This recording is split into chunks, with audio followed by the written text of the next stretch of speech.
नमस्कार, खबर समय जगत में आपका स्वागत है। मैं हर्षिता जौहरी। आई नजर डालते हैं देश प्रदेश से जुड़ी तमाम खबरों। बालाघाट के गढ़ी थाना क्षेत्र अंतर्गत बसपहरा के जंगल में कथित पुलिस और नक्सलियों के बीच हुई मुठभेड़ में झाम सिंह धुर्वे नामक ग्रामीण की मौत हो गई थी, जिसके बाद से आदिवासी समाज में रोष था, जिसके चलते आज सैकड़ों की संख्या में एकजुट होकर एक विशाल रैली निकाली गई और कलेक्टर को ज्ञापन सौंपा गया। 15 दिन के भीतर जाँच करने के बात कही गई, तो वहीं बालाघाट पुलिस अधीक्षक को हटाने की बात भी कही गई और पीड़ित परिवार को 1 करोड़ रुपए व परिवार के एक सदस्य को नौकरी देने की भी बात कही गई।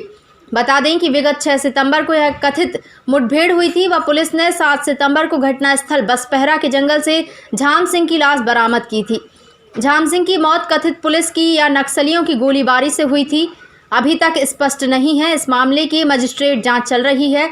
दूसरी ओर इस मामले में परिवार व आदिवासी समाज में नाराजगी है, जिसके चलते आज आदिवासी समाज ने हजारों की संख्या में इकट्ठा हुए और बालाघाट कलेक्ट्रेट तक पैदल चलकर कलेक्टर को ज्ञापन सौंपा, जिसमें उन्होंने मांग की है कि बालाघाट पुलिस अधीक्षक को तत्काल हटाया जाए और इसकी मजिस्ट्रियल जांच न करते हुए उससे भी उच्च स्तरीय जांच की बात कही है। इसमें मंडला, सिवनी, डिंडोरी के विधायक व आदिवासी इकट्ठा हुए। उन्होंने मांग की है कि 15 दिन के भीतर इस पूरे मामले की उच्च स्तरीय जाँच हो व परिवार के एक सदस्य को नौकरी और 1 करोड़ की राशि मुआवजा दिए जाने की मांग की गई। लगातार इस मुठभेड़ को लेकर भी सवाल उठ रहे हैं। ये सब मांग उन्होंने ज्ञापन के माध्यम से की हैं।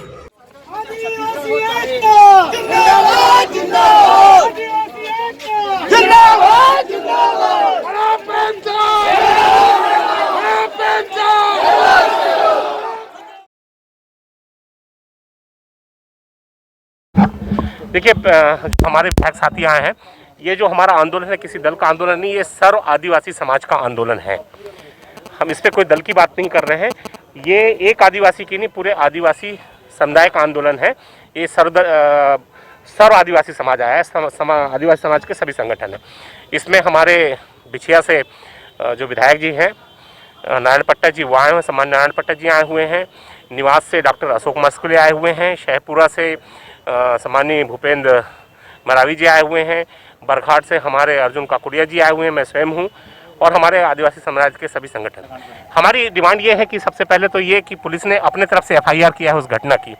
हम चाहते हैं कि परिवार के तरफ से एक 302 का मामला कायम हो उन लोगों पे जिन लोगों ने घटना को अंजाम दिया, और उसकी जाँच हो, उस पर मामला पंजीबद्ध हो, यहाँ के पुलिस अधीक्षक महोदय को हटाया जाए, और जितनी भी अभी नक्सली मूवमेंट के नाम पे आदिवासियों को फंसाया गया है उसकी एक उच्च स्तरीय जांच हो। देखिएगा, 1 लाख मुआवजा जो हमको जानकारी लगी, 1 लाख मुआवजा नहीं, वो उन्होंने केवल अभी अंतरिम राहत एक क्रिया कार्यक्रम के लिए दिया हुआ है। अभी हम उसमें 1 करोड़ का मुआवजा और नौकरी की मांग कर रहे हैं। देखिए, मेरा तो ऐसा कहना है कि ये जो विषय है नक्सली उन्मूलन है, ये जब तक हम आदिवासी समुदाय जो जल जंगल ज़मीन पे रहते आए हैं उसको बचाते आए हैं, उसकी सुरक्षा करते आए हैं, उस पर हमारा अधिकार है। उस अधिकारों को छीनने का ये प्रशासन द्वारा प्रयास किया जा रहा है, और निश्चित तौर पे ये जो पुलिस द्वारा किया जा रहा है, यहाँ पर नक्सलाइट के नाम पे फंड आते हैं, मुखबिरी के नाम पे पैसा आता है और जिसका कोई हिसाब नहीं होता। उसके साथ साथ ये जो प्रमोशन है आउट ऑफ टर्न, ये तो बंद ही करना चाहिए। तो बालाघाट जिले में तो बहुत बड़ा एक आंदोलन होगा ही होगा। हम इसको राज्यव्यापी भी करने का हमारा प्रयास है। नक्सली दस्तक देखिएगा, मेरा जो अपना ऐसा व्यू है कि एक्चुअल में ये जो बालाघाट जिला है नक्सलियों का रेस्ट जोन होता है। जब कोई बड़ा मूवमेंट दूसरे स्टेटों में होता है तो वो रेस्ट करने या कुछ एक रेस्ट करने यहाँ जाते हैं। बाकी ऐसा कोई अभी तो मुझे बड़ा मूवमेंट दिखा नहीं। अभी ऐसी कोई घटना भी देखिए, मुझे हर विधायक को जो नक्सलाइट क्षेत्र में है और नक्सलाइट क्षेत्र से बाहर है सबको सुरक्षा दी गई है। नक्सलाइट के नाम पे मुझे तीसरी सुरक्षा भी दी गई थी, मैंने जिसको वापस कर दिया। देखिए, पीड़ित को तो हम मुआवजा चाहते ही चाहते हैं, नौकरी चाहते ही चाहते हैं। इसके अलावा ऐसी घटना भविष्य में ना हो। एक जांच, हम उचित जांच इसलिए कहते हैं कि जो घटना हुआ है उसके लिए तो जांच हो ही हो, और ऐसी घटना भविष्य में ना हो, उसमें समाहित हो, उस पर निकल के आए, इसलिए हम उच्च स्तरीय जांच नहीं, हम उससे संतुष्ट नहीं। हम ADM की जांच पे देखिए, हम ये जो कार्यपालिक दंडाधिकारी जांच है हम उससे सहमत नहीं हैं। हम चाहते हैं उच्च स्तरीय जांच हो, जरूरत पड़ा तो हम सुप्रीम कोर्ट भी जाएंगे। Thank you. एक नक्सली पुलिस मुठभेड़ हुई थी 6 तारीख को, और उस मुठभेड़ में जब सर्चिंग पार्टी एक पॉइंट पे वहाँ पे गई थी नक्सल के प्रेजेंस पे, जब सर्चिंग पार्टी गई तो वहाँ पे 10 से 12 लोग कुछ उपस्थित थे। उसमें एक्सचेंज ऑफ फायर हुआ ऐसा पुलिस का प्रतिवेदन जो है, पुलिस ने ऐसा रिपोर्ट किया है।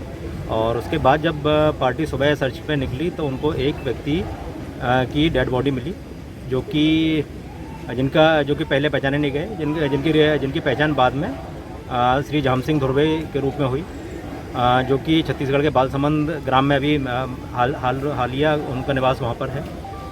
जब उनका रिकॉर्ड देखा गया तो उनका रिकॉर्ड कैसे कोई भी नक्सली का उनको कोई रिकॉर्ड नहीं था, और ना ही वो नक्सल सहयोग के रूप में पुलिस रिकॉर्ड में दर्ज थे।